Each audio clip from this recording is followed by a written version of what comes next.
Thanks to Bug Zero for supporting this episode. We appreciate services that are low-key and predictable. Bug Zero's Insectishield plan is both. It keeps your home pest-free without knocking your day off track. And the people, they are super kind. Check them out at bugzero.com or give them a quick call or text at 417-831-7378. The number again is 417-831-7378. Just a quick disclosure to share in conjunction with this podcast. Each of us are speaking to our personal experiences and do not consider ourselves experts and cannot offer medical, therapy, financial, or legal advice. We represent a wide range of experience on the autism spectrum and will always honor each perspective that is brought to our discussions. Our experiences, opinions, and perspectives are all unique and different and will be celebrated. Thank you so much for listening and connecting with us. Thank you.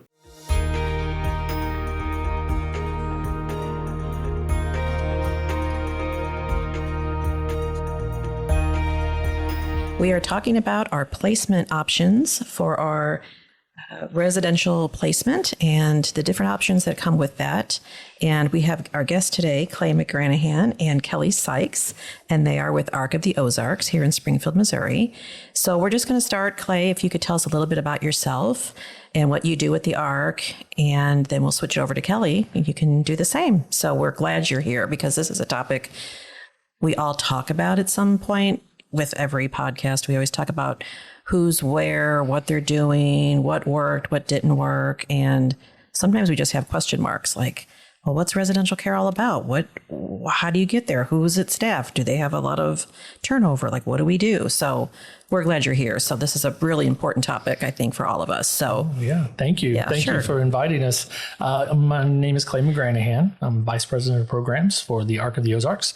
But before any of those things came in the field, my wife and I had a little boy named Connor. And Connor has a developmental disability. He has an autism diagnosis, and he is profoundly deaf. So when he was born, we were thrown into two cultures that we were not familiar with, the autism culture and the deaf culture, and we had to learn across those. So fast forward 30 some years later, and here we are in the field working. My wife, my daughter is also an RN, and she works for a provider agency. So everybody is engaged in services and just, trying to help support individuals day to day. And at the ARC of the Ozarks, we go through every service that the Medicaid waiver offers. So we do day services. So you hear words like day program, CI, which is community integration, PA, personal assistant. And then we also have group community integration, group PA. There's an ISD code, which stands for in-home services delivery. And so individuals could have someone come to their house and just work on laundry, work on meal prep, cleaning the house, various things that they might do in the home, but it's not out in the community. Then we also have employment services through the Department of Mental Health, through Voc Rehab. We spend a lot of work with Voc Rehab. And then we also provide residential services in a variety of settings. And think about residential services, it can occur anywhere that someone could live in the community. Individuals live in apartments, houses, other settings where they can lease a home or a family has a home for them to live in. And then we also serve individuals that still are at their home where they were raised, their natural home environment, and we can serve them there. And we use electronic supports as well called remote monitoring. And actually, we are the number one provider of electronic services like that in the state of Missouri. The ARC is, and just real quickly, our footprint's all over the state at this point. We're Springfield, Joplin, Monette. We have offices there, Lee Summit, St. Charles. So we are in all of those spots that we have offices, and we're providing those services. We also do crisis services where individuals who have been basically stuck in a hospital that couldn't get services due to behavioral issues. We can help staff them and bring them into the community to community living. So we do crisis services as well as then our clinic has, OT, speech therapy, PT, all of those things as well. So lots of things that we can try to help support families with from age, tiny little folks to older adults. So lots of things going on there. Wow. And Kelley, go ahead. What do you do? Yeah, so my name is Kelley Sikes, and I am the director of the Counterpoint department. So we primarily serve individuals that have an autism diagnosis. I have been in this role for about 8 years, but I've been with the ARC almost 14 years. And prior to the ARC, I actually did in-home health care with a young boy who had a diagnosis of autism, and I provided in-home services 40 hours a week with him all through college. So been in the field for several years, and then just been in the director role for about the past 8 years. Oh, gosh. And how's that going? As a director role? It's good. It obviously comes with many challenges. So what I do is I oversee, I have an assistant director, and then I currently have 10 program supervisors. And so those 10 program supervisors each have anywhere from 3 to 4 ISLs that they are responsible of. So that's hiring staff, training staff, making sure we have the right fit to work with each of our folks. Can you tell us what ISL stands for? Yes. They're going to ask. It's individualized supported living. Yes, because a lot of people don't really know what that means. I think that's what I think of first when they're out on their own or ISLs. Can you tell us a little bit about those? Because we've heard about ISLs where, like if I place my son in ISL, he could have maybe 3 roommates. He may just have 1 roommate. Or is it also the case where he may just be on his own as well? So can you explain a little bit about that and how those work? And how they're going. So we actually have a wide variety. We do have some ISLs that are a single ISL because they do really well living by themselves. We have tried, them living with a roommate, and it did not go well. So then we were able to go back to the single ISL. But mostly we have 2 people living in each home. We do have some that are 3-person ISLs. We have seen that 3 persons don't always go as well because it could be like a sensory overload. Each individual has a different sensory need. And when you get 3 people and then they each have their own staff, that's 6 people in a house at any given time. So we have had some 3 persons that have been successful, but primarily our biggest success is with the 2-person homes. Okay. Yep. And how many of those do you have in Springfield? For my department, we have 27. Okay. So we have a total of 51 individuals that we support in residential placement just in my department. Okay. And they are houses, or does that include apartments or just homes? Yeah. So we have some duplexes, we have some apartments, we have some homes as well. And it's a good mixture too between some guardians have bought a home and that their son or their daughter lives there. And then we just provide staff over there. We have some where we have partnerships with landlords and we rent from them. And then we have one that is an ARC-owned home. So where the ARC of the Ozarks had purchased the home. Okay. Because some of those homes, like when I talked to some of my friends that are not familiar in this field, they didn't even know that there was homes in typical neighborhoods that, had residential homes for people with disabilities. So they're, I'm trying to say they're not really focused. Right. Like you could look at a complex and say, oh, that's the disability community. They're mixed in with. Absolutely. Yeah. Any place we could rent a home, a place that's for rent, that could be an ISL. Okay. Or an apartment. I think that's important to know. It's not something that's designated by the state or anything else. It's just, and to Kelley's point, we have some landlords that own a lot of property and they're really good to work with. So, but it could also be, we do have guardians that purchase a home for the intent of the person to live there. And so then they might also have a roommate and the roommate would pay rent to live there.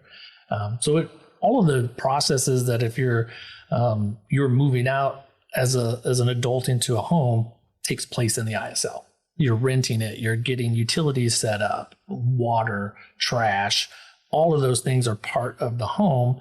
And depending on if the guardian wants to pay those bills or if they want the ARC to be in charge of it, our accounting department will make sure those things get paid. And when they have no guardian, like if family has passed away and things like that, then who kind of works out that the utilities are paid and stuff like that? Yeah, so we have had that situation occur before. So there is a process, but with that process, ultimately, it's a public administrator is who takes over that guardianship. And typically when the public administrator takes that over, they also take over the responsibility of payee.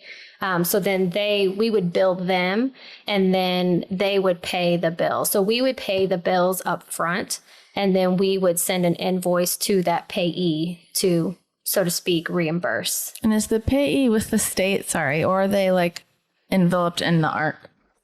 Well, we do have individuals that we are payee for that don't have anyone. So we take care of that, their Social Security benefits, and then our accounting department utilizes those for them.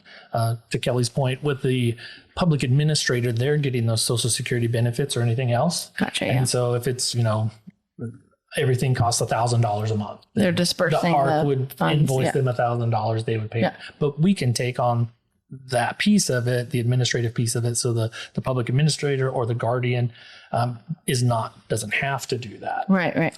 So there's so many ways to do. Some guardians want to pay all those things and do that, and some want to turn it over, and some don't have anyone. Right. And so the process goes, it's very individualized, just like the word individualized supported living. It's very individualized to that person. What do they need? And how do those bills get paid? Ultimately, we're going to pay those up front, like Kelley said, get reimbursed back from the guardian or the payee, because we have individuals who have a guardian and a payee. Because if their guardian wants to make those decisions medically or for other things, but they don't want to do the finances, maybe. Yeah. Yeah. So what about their spending money? If they want their extra money, I always forgot the acronym, PSA? The PSA. Yeah. Do they have control over how they spend their money? Or if they say, hey, I want to go to Florida, or you just have to teach them how to live within their means or how much money they have? Okay. Yeah, absolutely. Because some individuals, just like everybody else in the world, some of them have more benefit funds or family funds, and some don't. There's a minimum amount of money that they have to be given each month. Okay. Personal spending is from the state. That's $30. I thought it was 30 or 50. Oh, it is. Remember. Okay. Yeah. It's $30. But if the person has more benefits, then we can add. If their bills are paid, some people get $60. They double that, or they might get $100, depending on what their funds are. And if they want to do those other kinds of things, just like everybody else, we work on teaching people how to budget that. We have a lot of individuals that like to go to Branson. Yeah, right. Silver Dollar City. Go to Silver Dollar City, or go to the Dolly Parton show and have dinner, those kinds of things. So just like anybody else, we would work on budgeting and work through that. So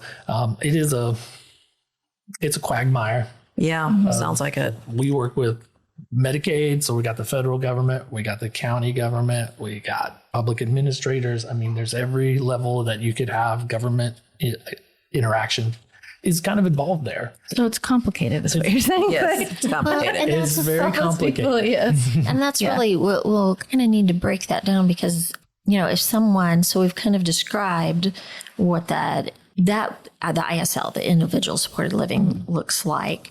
There are different types, but also, what are those steps? Because a family, as we get to talking about making that decision, that personal decision, but there's a lot of other pieces. There's funding. There's what is the right fit and how to work up towards that. So if we've got somebody and they're ready to graduate from high school, are going to, families are probably going to be in two camps. One, we want them to stay home and work, and others we can't support them to the best, give them the best. So they're kind of making these decisions. So really, I think we want to kind of back up and look at what are some of those first steps, because you don't just one day decide, oh, I think I'd like my child, my young adult, to live in an ISL, or that didn't work. I made them mad and they broke a door. So I've decided I'm done. You don't just decide one day that this is going to happen for a lot of reasons. But can you kind of walk us through some of those first steps when you're thinking about it? And then we can look at what are some of the other options, because an ISL option is not available to everyone. That is correct. So I can tell people the best thing to do is plan ahead because it is a process. It does take a while. It's definitely not an overnight thing. If you're like, okay, we're at the point, I can't do this anymore, I really need them in an ISL, it does not happen overnight. It could take up to a year or 2 years. And so really what service coordinators are going to encourage families to do is to get that community support waiver first. See, can they be successful in a day program setting? Can they be successful with that community integration, having someone come to their house 2 or 4 hours a day and work with them on those outcomes? And usually then once that is maybe unsuccessful, they can start exploring the comprehensive waiver. And the comprehensive waiver is what gets you to be able to be in an ISL. Right. So I'll just jump in real quick. There are 4 waivers that the state has. Okay. So there's Partnership for Hope waiver. There's the Community Support waiver, the Comprehensive waiver, as Kelley mentioned, and then there is what's called a Lopez waiver, or the Missouri Children's waiver. And so that's only available to kids under the age of 18. It's one of those things that you don't have to have Medicaid for. So it's for families that don't qualify for Medicaid, but their children have outstanding medical needs. So that's only for kids under 18. Each one of these waivers, the state has a cap on how many that are available at a time. And so people either have passed away and waivers become available, or they get new funding and they can add these waivers in. So it's a very complex system. The Partnership for Hope waiver is a partnership between the state, the county, and Central Medicaid, the CMS. So all of the waivers in Missouri are 60-40 split. So the government pays 60%, Medicaid pays 60%, and the state of Missouri pays 40%. Except for the partnership waiver, which is a 60-20-20. The county, if they participate, pays 20%, the state pays 20%, Medicaid pays 60%. So that's why there is a limited number of these available, because of the funding that runs with them. So just as a quick waiver guideline concept. And I will say too that Zachary waited. He was on the wait list because when he turned 18, they hadn't funded the budget that was approved. So he sat on there for about 2 years. So we had to piece it together because I couldn't quit working. So, I mean, I don't think most people understand that either. There's a lot of states and a lot of times where, like, if there's, I'm making this number up, so you guys probably know for sure, like, how many community waivers there are, but like, they don't just make new ones every year for anybody who needs them. If there's 200 waivers, then you're literally waiting for someone to not have their waiver before someone else can get one. Isn't that, I mean, yeah. Yes. It's a pretty stressful situation if you hadn't planned and then you have some sort of emergent need for like 24/7 care. Absolutely. Yeah. And I think there are about 6,000 community support waivers in Missouri. So based on that can fluctuate, and each of those has a financial cap as well. So you can't use a Partnership for Hope waiver for placement because it has a $13,000 in that realm cap. I mean, then support waiver has a $42,000 cap. You have to have the comprehensive waiver, as Kelley said, because it does not have a cap.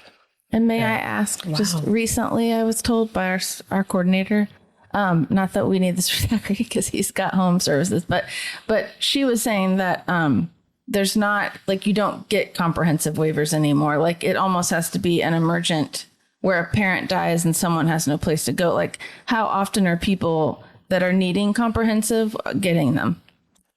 Is comprehensive like emergency placement? Well, comprehensive is how you get into an ISL. Yeah, that means you need full total care in a house in an ISL. You have to have a comprehensive waiver to get For residential. For residential placement, yes. And so right now it's even, you have to have a PON or a priority of need of a 5, which is the highest you can get to get approved for a waiver.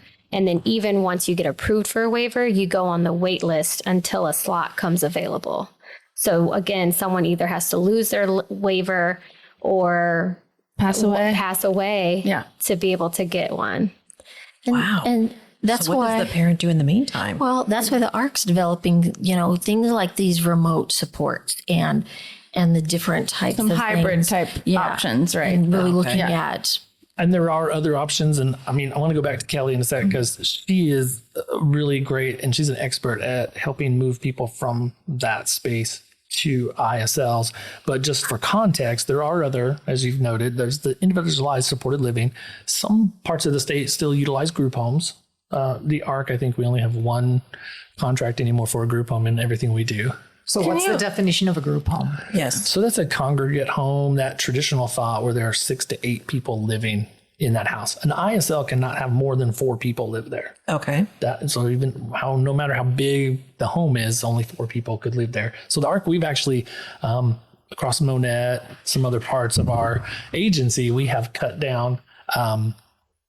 We've taken the group homes that would have housed 8 individuals. Mm-hmm. We've remodeled them, and now we have 4 people living there. So now they have really great space, comparatively. So there's group homes. There are other agencies that do host homes where it's kind of maybe think of like a foster home, but it's I actually just interviewed a lady that put her son in a host home, but we were not familiar with that option at all. So that's another. Is that fairly new for the ARC to do, or has it been around a long time? We just didn't know It's been around for many years. I mean, when I was executive director of a Senate Bill 40 board and then, a senior case manager, we had that option. It's kind of more of a West Plains eastern side of the state. There are providers that are more involved with it there.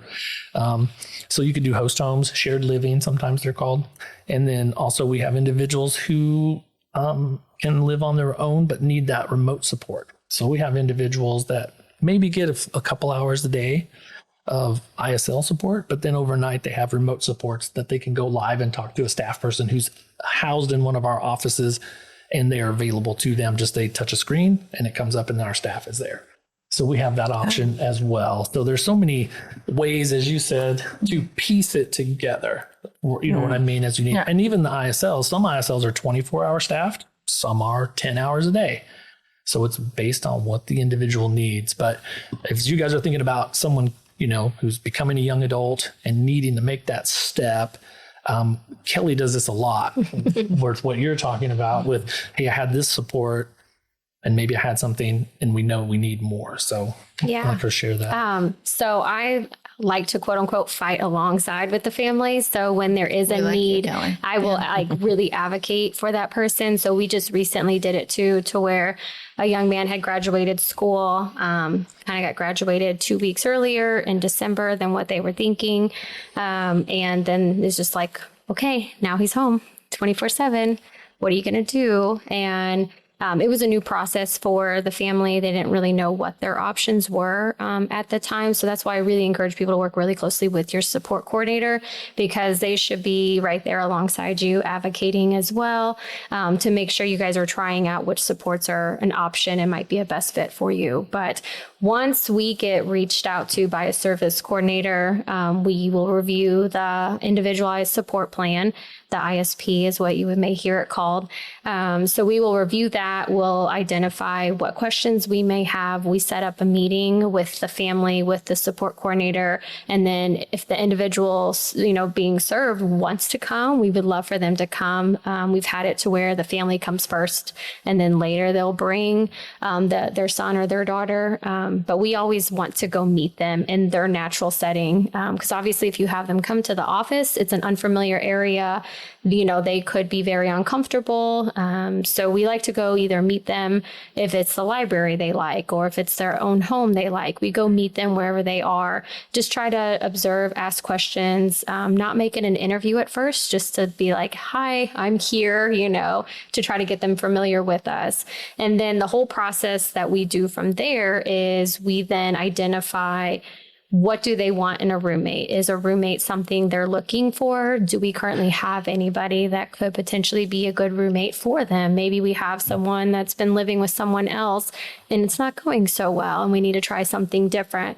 So we will then set up times for them to go hang out in an area or go do something they both enjoy. So we have 2 guys right now where they went to Pizza Ranch because they both love pizza, but then they wanted to go to the library station, the one where you can check out the games. And so we let them choose where they want to go and hang out to kind of get familiar with a potential roommate, because nothing would be worse than moving in with a complete stranger that you've never seen before. So, so we really try to do all of that behind the scenes while we're trying to get that comprehensive waiver. So even though they don't have it yet, we're still trying to schedule things, spend time with them, get to know them, because all that does is better benefit both sides. We get to know them better. They get to know us better. So then whenever they move on in, it's not just who are you type situation. So we do that to try to, help the two. But then the hardest part right now is trying to find a house to rent that's not $2,000 a month. Yeah. So. Right. And what are the family's responsibility if they have family? What are the family's responsibilities once they move into ISLs? So what I always tell families is now is your time to just be mom, just be dad. You don't have to worry about the grocery shopping or the doctor's appointments, or is this going to get paid, or did they take their meds? Like, that's what we're here. So you get to relax. You get to be mom. You get to be dad. You get to come over. You can come hang out with your son or daughter. You can check them out of services and you can take them out to eat. They can still come home for holidays, but you're no longer responsible for that like direct support professional job too. You get to just be mom. You just get to be dad or brother or sister. Let us worry about kind of those other stressors that may have been, existing. So just letting them have a different type of relationship than what they've been able to have before by assisting them. And you may have said this before, but it's confusing to me. So whether they're still a guardian or not, they can still do those, still play mom. Okay. Yes, as long as there's not something like if there's a reason why they're not guardian. Right. Now, if it's just, I don't want to have to mess with the paperwork or the bills, I just want to do this, then if we have approval from the guardian, then the guardian says it's okay, then 100% those visits can happen. So. Okay. So do you have that parents interview too much, or like what problems come across? Listen, Well, we don't. I mean, Well, because I mean, what I'm, just trying to. yeah. It's a hard transition Yes. for parents, because if we have micromanaged somebody's life, which is not good that we were doing it if we were doing it, but we're not even micromanaged, but we have been that responsible. It's hard to let go and to give it to somebody that we don't even know, or we've worked so hard, and there's a 19-year-old kid that's doing what I used to do, and it's hard. So how? Yeah, give up that control. Yeah, so Absolutely. And tell us I a think, little bit about that transition for parents. yeah, and I think to clarify a little bit further, like Kelley's department that she's over is specifically working with individuals who have an autism diagnosis. We have other residential departments that work with more individuals who have more high medical needs. So their staff are trained more specifically to those medical needs. Mm-hmm. And then we have other departments that are more individuals with dual diagnosis. So they might have a IDD diagnosis, but also a mental illness diagnosis. And so they might have more behavioral challenges. So those staff are trained in that way.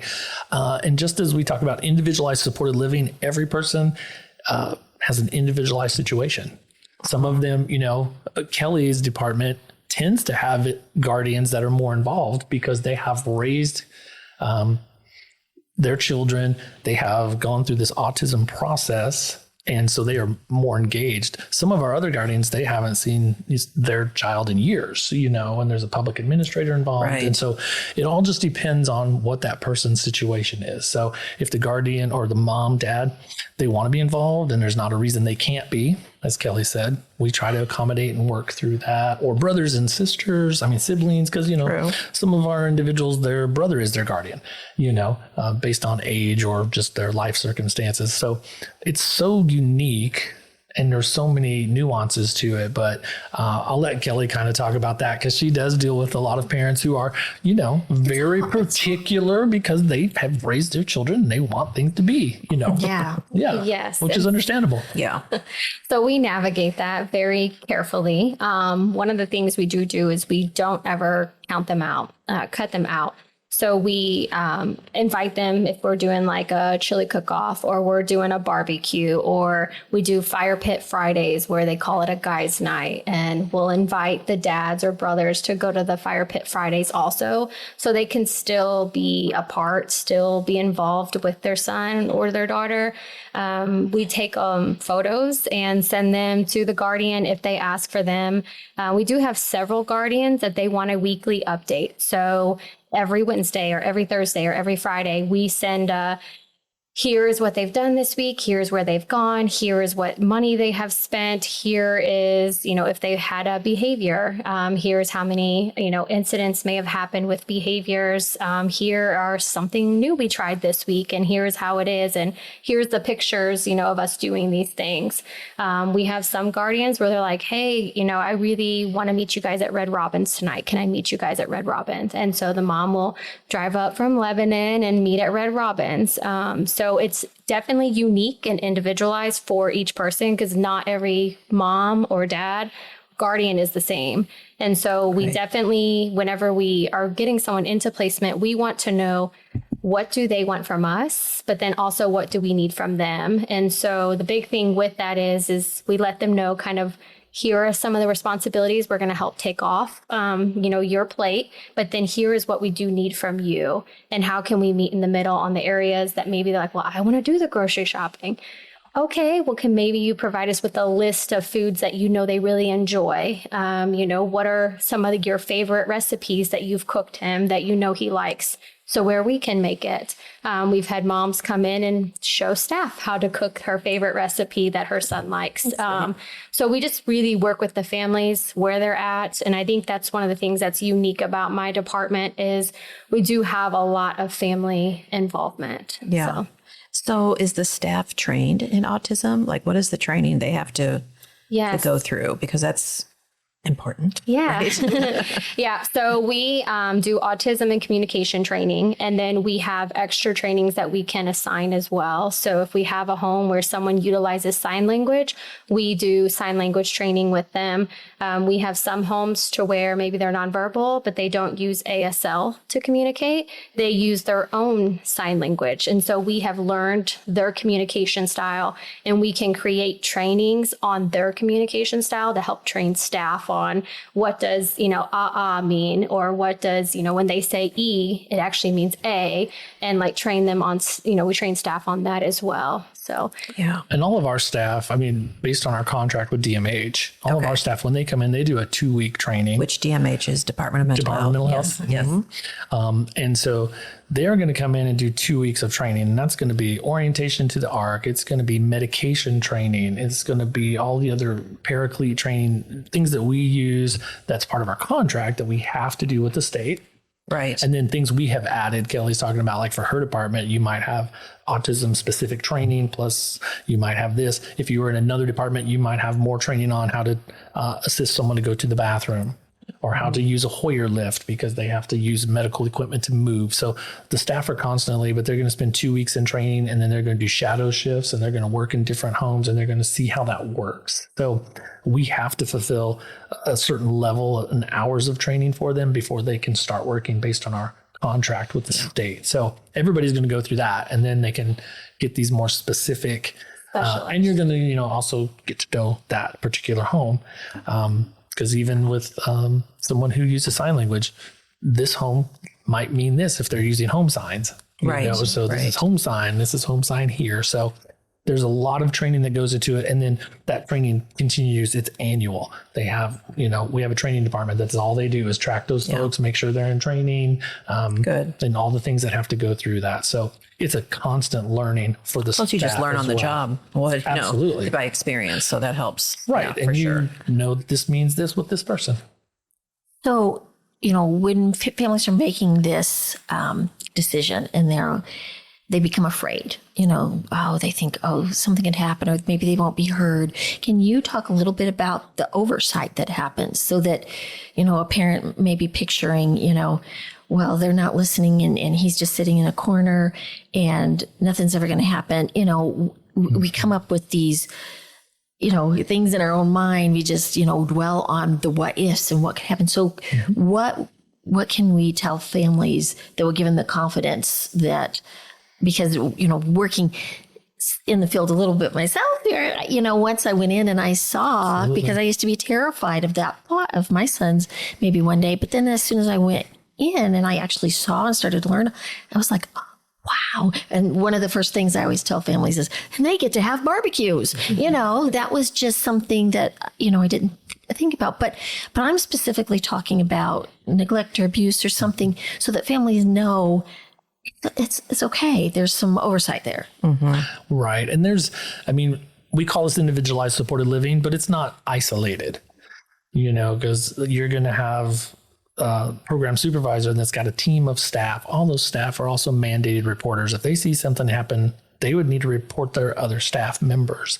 And we go through that consistently with staff, that if something's going on, you report it, because that's not the standard that we want to have to serve people and support their lives. So you're going to have all of the members of the ARC team that are involved with that individual.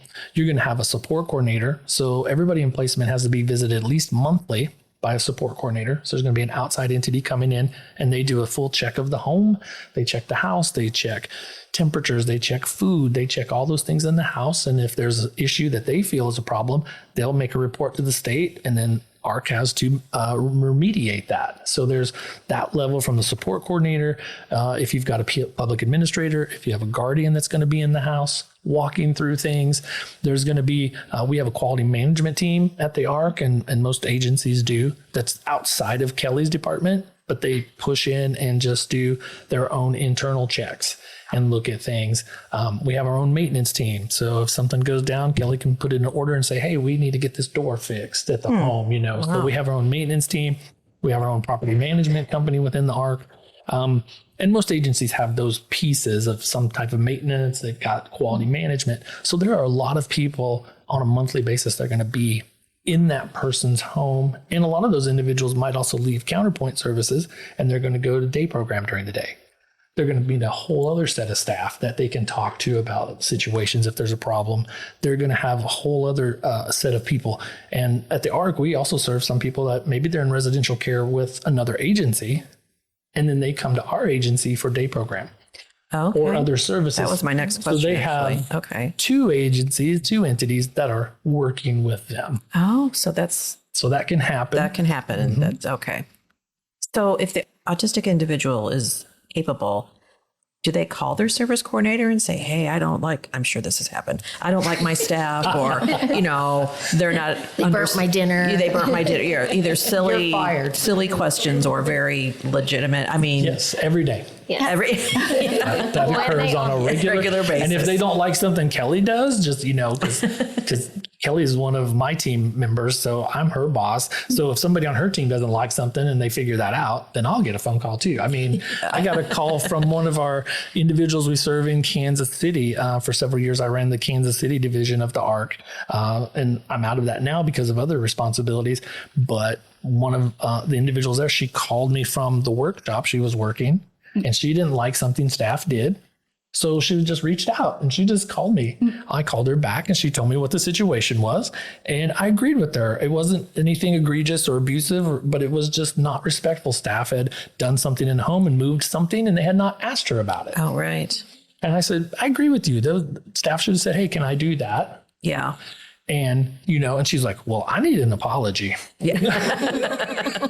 So that's not surprising. Right. Yeah. And our individuals learn that. They know that they can report to other people as well. So, but yes, that does occur on a pretty consistent level, and probably for you too, Kelley. Much more for Kelley. It's almost like you should have a customer service button for those people, just to take those calls constantly if it happens a lot every day. Well, lucky for me, they line up outside my door, and so then they're like, hey, "Can I have 5 minutes of your time?"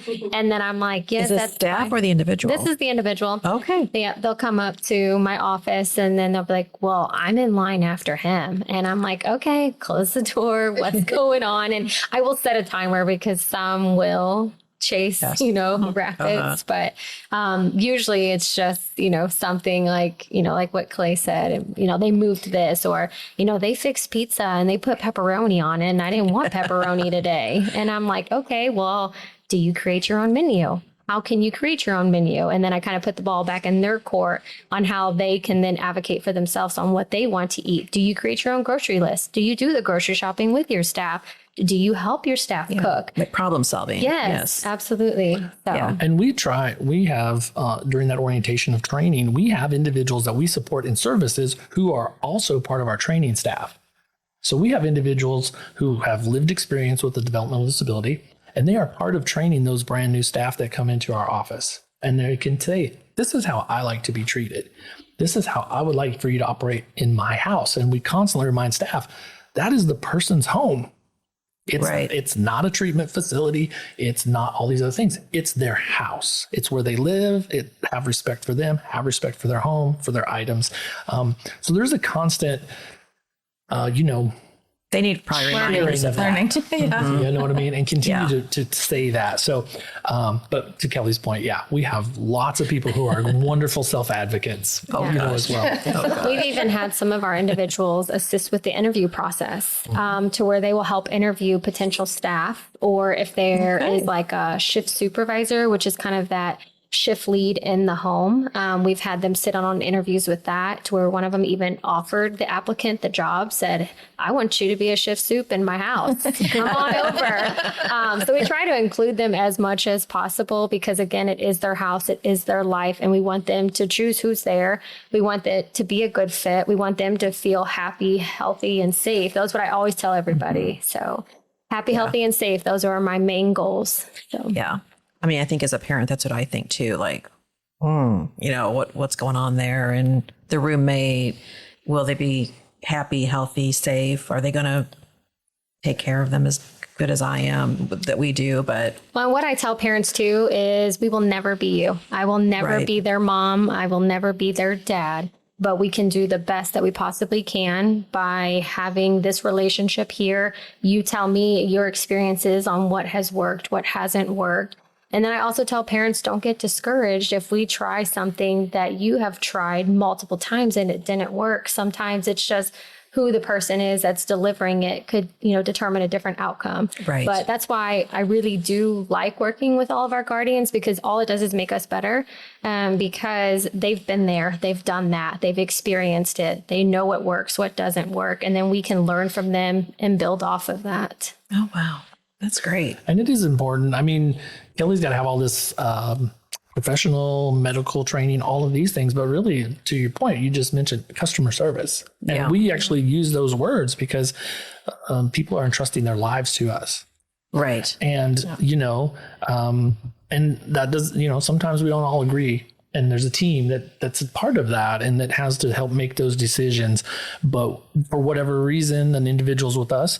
And I haven't got to that point in my world yet with my son. But, I can imagine all the emotions that would go into it. The fear, maybe even the sorrow, the guilt. I mean, I can't do this anymore. I need somebody to do it. I don't really want, there are so many things, and we teach that with our staff to work through. So it's not just, this guardian's such a pain, you know what I mean? But there's a lot going on with the family. So we're really serving the whole family, not just that individual. Gotcha. That guilt piece changed from thinking, if I even thought about that, the guilt, to more of exciting. Oh, they can have their own lives. They don't always have to have mom with them, watching over them and doing everything. At this point, we haven't made a choice like that, but it changed from feeling like it would be a guilty choice to a positive something that was positive, that would be for them, so that they could live a fuller life. Well, because I remember, Elizabeth, you came in when we were recording another episode, and you had looked at ISLs and you said, they're having barbecues. Who knows? And I remember that, and I thought, we never thought of it. Sadly, that positive. We didn't know that we just thought they lived there and good luck, and we need to find all the help and work it out. The whole time. That it's just going to be like this mountain to climb, I guess. But I mean, listening tonight, it's really not. Well, I think if the focus is what's best for it's individualized, like Clay is saying. So Zachary's not social. He doesn't do barbecues. So that wouldn't flip his trigger. That's why he's in. Right. That's why he's not in one. But for other people, that's the thing. If that is the end in mind, and the most important thing is what's best for this particular person, then even as a parent, you want them to grow and be happy where they are. And safe. Yeah. Well, and one of the things too, like speaking about the barbecue, is that we do have several who do not like people. They do not want to be in a group setting, but we know what they like. And so we do little to-go bags. And so if we're doing a craft at a thing, we'll have some in a bag. And then we have like to-go containers donated forever. And so if we're doing food, we'll pack to-go boxes, and then, either staff will come pick it up, or we'll have program soups go deliver food, just so they can still enjoy the experience from the comfort of where they want to be. Yeah, that's nice. That's thoughtful. Dawn, you had a question. Yeah. So my son's 27. He lives at home. And I've said recently, the reason he's living at home is basically money. So it may not be the best placement for him. So his parents are older. And so, we're looking into the future. So what advice would you give me? What should I be doing now to prepare him to go into a group living situation that family would not potentially be there? And does he have Medicaid? I was going to say that would be the first thing I would say is your process coordinator, or whatever they call them. Support coordinator. Mm-hmm. Yeah. This may not happen. I guess I envision, mom and dad dropped dead, killed in a, who knows, some strange. Dawn's so positive tonight. Okay. That would be in a crisis situation. And here's what sort of scares me. We've been sort of hands off with him. And I don't know that we have prepared him adequately to be flexible enough to go into that type of setting. He helps a little bit with the laundry. He can put food in an oven. Yay. What else would you recommend that I be doing at this stage in his life and my life? Yeah, I think somebody said it a moment ago. Those things are going to be paramount is the Social Security, Medicaid, because those things, these services are all driven by Medicaid. Because if you could private pay for them, however, anybody that private pays for any service we do has to pay the same contract rate that we have with the state. So honestly, you're talking hundreds of thousands of dollars annually for ISL supports. I mean, based on if a 24-hour ISL is several $100,000 worth of funding a year that is given to the family by the Medicaid and the state. So it's very important to have that piece. And then, maybe he needs to work on some other items, right? Where you get one of these other waivers. I think Kelley said that a minute ago. Getting into the program is the most important, because if I get a Partnership for Hope waiver, I get a community support waiver, I only need a few hours a week. But when something happens, then I'm already in this program, and then to work toward this comprehensive waiver. I was on a meeting today with the director of DMH, and I think currently there are 22 people that are sitting on a priority of need of 5 across the entire state that need the comprehensive waiver. Only 5? 22 people right now that are sitting at a level 5. And I don't know how many are 4s and 3s and 2s and 1s. Right. And the state legislature has given a pot of money for next year to open some spaces, but those are going to only go to people who are in that priority. And even those people who are sitting there, they've got the score, they've got everything in place. They're going to sit there for a while until things become available. Wow. And even if you have the funding and everything, then you have to have a provider that can take that individual, that can actually serve them. Problem. Yeah, that can serve. That was your problem. Oh yeah, Zachary had he needs 24/7 care. He had a high score. We were on top of the list, but it doesn't matter. Right. That's why I'm saying it. But all those things is get those steps. But then, yes, then you might sit there saying, we don't have any openings right now. Or, because in the same vein, we have to find a place to rent. And so finding something that's affordable, that's accessible to the person's needs, those can be, just as much of the problem as at finding staff, to serve them. I was in North Carolina last week at the National Art Conference, and I'm talking to people from all over the country, and different states operate differently. Some have the waivers we have, some have different waivers that are capped, different things, but everybody's talking about housing, especially if you live in Massachusetts and rent costs $4,000 a month for a house. How do you do that? So some of our individuals live with 3 people because that's how they can afford to rent a house based on their resources, So, there are a lot of those things, but I think when Kelley mentioned it earlier, that's being in the door. Now, if something happened, horrible to you, your family, and, that would move your son, somewhat up on the priority of need, because now suddenly he has no. But they would have to know about him. Like if he doesn't have the coordinator, Yep. then no one's gonna know. Yeah. So you have to establish that relationship first. Yep. And that's a great point. And then point. they can walk you through all that stuff. Otherwise, you have no one from the state that even knows you're out there kicking.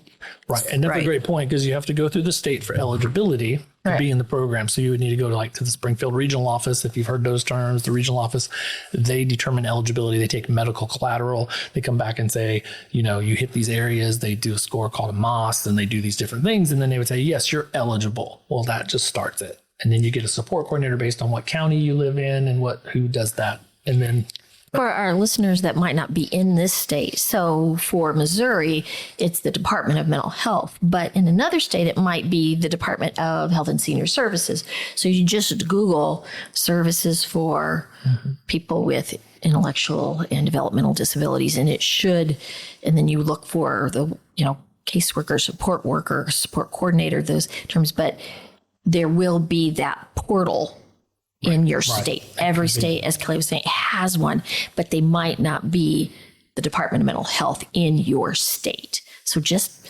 Google, and if you don't know, call somebody that works with people with autism or intellectual developmental disabilities and ask them what that portal, the state portal is. What department do they need to go through? Yeah, because it could be DMH, it could be Department of Health and Senior Services. Voc Rehab is actually ran through the Department of Education. So, there are a lot of different ways that could go. So currently, if you do not have a service coordinator, because we were dropped from our company because we didn't have Medicaid, so we no longer have a service coordinator. We had one for many years since he was little. Are there any companies in Springfield that take service coordinators? I think they do in Christian County, but we're not in Christian County. You know what I'm saying? I wish we had one, but we don't. A lot of agencies across the state, targeted case management entities, TCMs, that have dropped individuals that don't have Medicaid because they don't get reimbursed for the work that they do with that individual. Right. And I guess my question was, well, there is a disability tax for Greene County. I'm still paying taxes for disability. They still stay eligible? Because there was the information person that they were assigned. So even if they... I think you could go back to the regional office for eligibility. The problem then becomes the case manager, and at that point it might be that he needs to apply for Medicaid. Right. To get to that situation. Yeah. Well, that's true. I guess as an adult, he could go on his own. And we're in a quandary sometimes, because if they do work enough hours and make enough money, that's a little irritating, because they still need help. But here we want them to work and be independent and successful, but yet we need them on Medicaid to get services, unless you do self-directed on your own and pay out of pocket. But it wouldn't be in these situations you're talking about. Right. Yeah. So I think that's... Yeah, there is a quandary with that for sure, and maybe something, Ticket to Work is a program that helps sometimes with individuals that have jobs. You could take a look at that. That's some funding.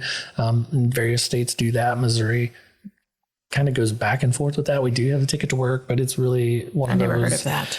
It's a very unique situation, and so individuals can maintain benefits but also work a certain amount of hours, and there's a lot of crossover with that. And we're fortunate that Kelley works a lot with our director of employment, Emily Smazel, because then they're working with individuals that are getting some supports, and then our team can say, this person really needs more supports. And then they can kind of tag team up and then work with the case managers and things like that. So it is good. And there are we're fortunate in Southwest Missouri. There are a lot of great providers. We're talking about the ARC because we work there, and that's what we're familiar with and we know. But there are a lot of great agencies in Southwest Missouri that provide the same services. I worked for Greene County. I was a case manager at the Next Step and Abilities First for many years, and a supervisor there. And then I was executive director of WC Partners in Webster County. So that TCM world is something I'm very familiar with. And it is, you have to have that partnership. And the other providers, like I said, there are agencies that do residential care, and then we provide the day program. or vice versa. Right. And so, we're fortunate to have a lot of good services, but that does not mean that the system is simpler. Right. So other than these other programs, placement program. So like if an individual lives at home, they still have Medicaid and they have the waiver, they can just do a day program, right? And still carry out their life. That's an option. So what is your day program like? If that was something that they wanted to be a part of. Even with the autism, like if you had an autistic individual living at home and they just want to do the day program, you run that as well. I do not run the day program, no. Okay, but placing them, I guess, over there if they, or no. Yes, so I could work alongside the team and the service coordinator. So if there was a need or a want, then I can connect them. Is there a wait list for this? Do they meet the ratio? Is it a 1-to-6? Is it a 1-to-1? Oh, right. So there's that too. So you have to identify, can they be successful? And I think it's a 1-to-6 ratio. I see. That's our contract rate. So we have a day program in Springfield called SOAR. We also have them in our Monette office, and we're starting them in Joplin and Kansas City as well. Our day program, and there are various ones, depends on the person's needs. Some people need to go somewhere and just be there, and maybe they want to be in the same spot, work on certain things there. Ours is very active. So our groups come in the morning, they tag team up with the teams, they get in a van with 6 people and a couple of staff, and then they hit the community. Okay. So we have community partners. Our team, their whole goal is to come in and then leave and be in the community. So they might be at Missouri State using the pool or going to Bass Pro or, doing all these different things in the community. Or they're going to the community gardens. They're doing these things. And then they come back to the office there. And then they either go home from there or go back to their ISL. Is it up to that staff member who's in charge to plan all those activities per house, or is it just someone that's just specific to the day program? So we have a director over that. She's got management staff, and they set those programs. And she tells them, "Hey, we've got Bass Pro on Friday," and she can set it up. And she has this great rubric that she uses about how to get people places, and the individuals can make choices on that. Hey, today we're going to take some folks here and who wants to go where, and then they can also create new partnerships and go to. And, we also have a lot of employment opportunities around that same building. We recognized years ago that sometimes you have to make those employment opportunities. So at the ARC, we have a car detail shop. And so we have individuals that work there. We have a donut truck. And so individuals work on the donut truck and they learn those skills that they can transfer to another job. And we're getting ready to open through partnership with Abilities First for some funding and some other sources. We're opening a mobile T-shirt printing and engraving company. And so we'll have staff. So those individuals that come on board with us, they are ARC employees. We pay them, we start at minimum wage. And then as they go through the process of gaining experience and they get their appraisals, they make more money, as that goes along. But they are ARC employees. Might have individuals that work on that. I don't know if you have any, but other departments have folks that work on the car detail shop. We had some that started there and then they progressed and now they have a job, at Wonders of Wildlife. So we have some that work at the workshop. We have some that work at Hy-Vee. So got different options. Oh, good. Yeah. Because it's important to our listeners that, we talked about, what is a residential placement? What does that look like? And then we said, well, not very many people can do that. We wanted our listeners to know that that's there and they don't have to worry about, as they age or if things get too tough at home. But there are so many other options that from the day programs to employment, we've covered a lot of employment things. And then the personal, having those personal staff, there's a lot of good options. So absolutely. And I think we're always open. There are families that I know just from the community, being a member of the community with my son, there are people who will call me and say, can I come talk to you? And they'll just come to my office and we'll sit down and walk through some of those things, and we've got family members who have the resources to say, well, I want to buy a house and I want to make that available, or we can walk through a lot of the options that might be, that they need to go back and talk to their family or, to plan for in their world. So there are a lot of those things we can do that as well. And a lot of family members and the ARC also has 2 schools we operate. So we're also, working with those families in those schools to make those plans for when those kids are graduating from high school. What schools are those? Rivendell. Oh, right. And Infinity Academy. Oh, okay. here in Ozark. Right. Okay. So both of those are part of the Arc of the Ozarks. So yeah, so we do get to work with families in that prep time there. Right. Because as when I did, now I'm home with the boys, but I did a lot of work as family advocate. A lot of families would just call, and they would call in what they felt was a crisis, and they were just ready for somebody to come pick their loved one up. And then as we talked, they didn't realize that all these things were available and that you plan and you work towards that. But there are so many things. It's not all or nothing.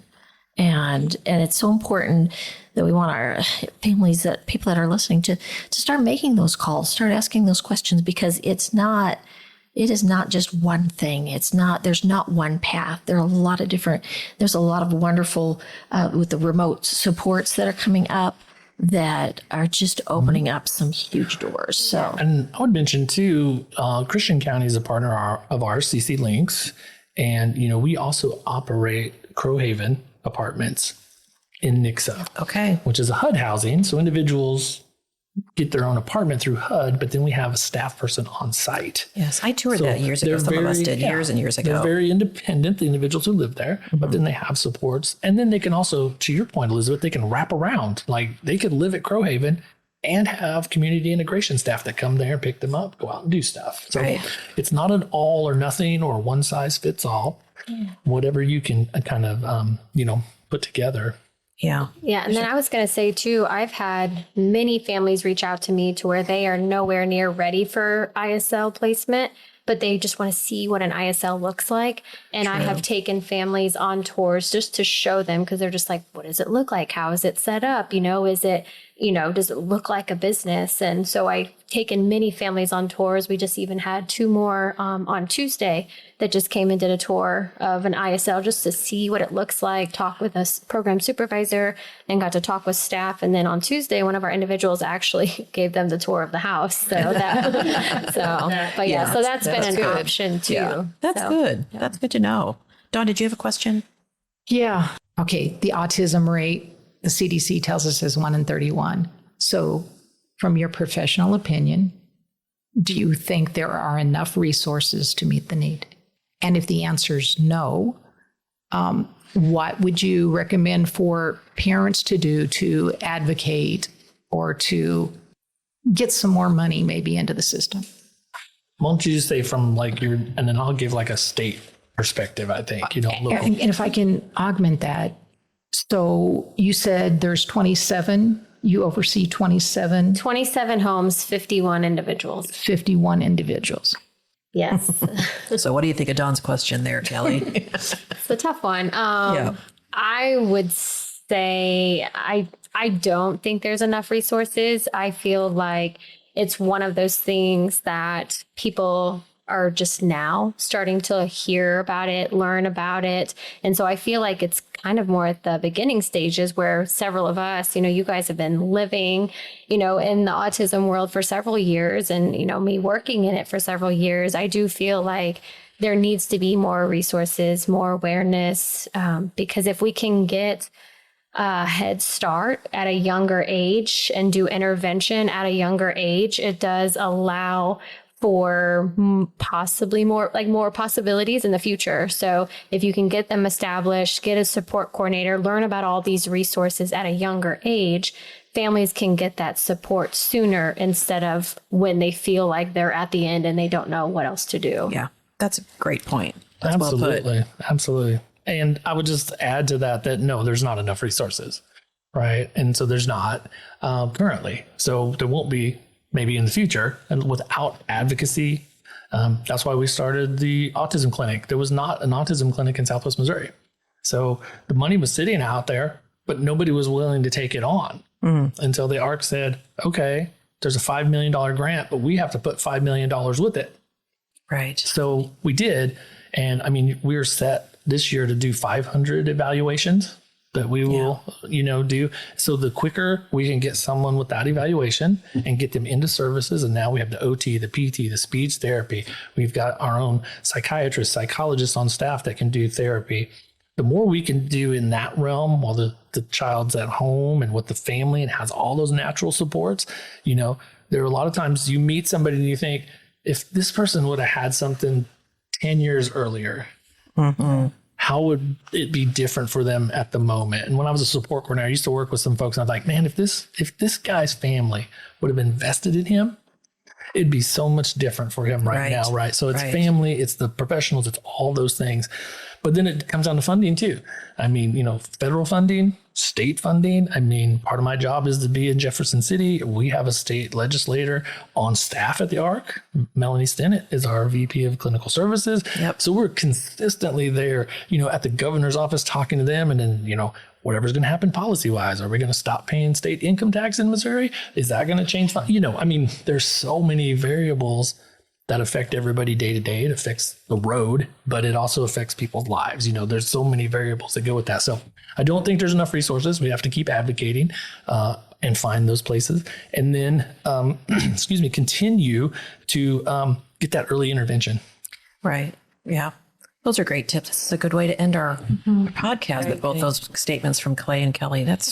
And thanks for the information. That's a lot of good information. I think in my head, I was thinking, I wish I would have had that when my son graduated, like the whole list of, I feel like things were thrown at me, but not really explained thoroughly enough. But listen, this is a lot of great information. So do my fellow podcasters have any other questions to just wrap it up, or are we good? You're awesome. Yeah. Thanks for Kelley. Sorry, I just talked right over you. No, Sorry. I said go Clay and Kelley. Yeah, go Clay and Kelley. Yeah, guys are doing exactly. great. Kelley makes it happen. She has a great boss. Yeah. Thanks right there. Thanks for all you do, because a lot of us depend on people like you to help. So thank you for all you do. So, and thanks for being here tonight. We love having you. Thank you. Pleasure. So thank you, everybody. Tara, where can everybody find us? You can find us on Apple, Spotify, and YouTube under Navigating Adult Autism Podcast. Please like and subscribe because that helps other people find us. Also, please follow us on social media on Facebook and Instagram. That helps us a lot as well. Also, we have a website, navigatingadultautism.com, where we publish our autism gossip by Dawn Ruthman. She gets all the local information and sometimes state information. And she did a great, National Disability Employment Awareness Month, that she got it all collaborated with all these agencies around the area. And we had a great month on social media, and a lot of people commenting, and we look back at the October. Yeah. Everything happened in Look back on the October autism gossip and social media. So, and finally, you can reach us at moms@navigatingadultautism.com. We would love for you to connect with us. Yeah, I answered the email. Yes. I haven't had any lately, so if you want to email me, Mary feel is free. now in charge of the email. Thank you, Tara. Thank you so much. Okay, thanks everybody. Thanks. Bye-bye. Bye.